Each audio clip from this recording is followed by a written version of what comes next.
Bukan tak nak pergi kedai tapi customer ni busy.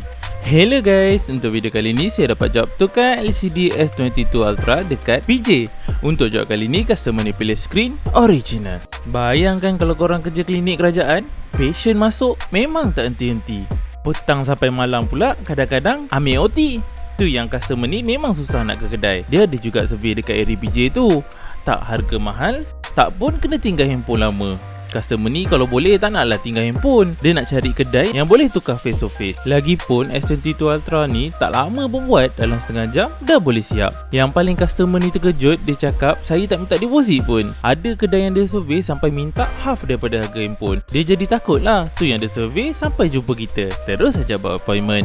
So korang pun kalau ada handphone problem, nak repair secara face to face, nak datang kedai boleh, nak buat bergerak pun boleh, nak bayar bulan-bulan sampai 24 bulan pun boleh, korang PM je kita set appointment.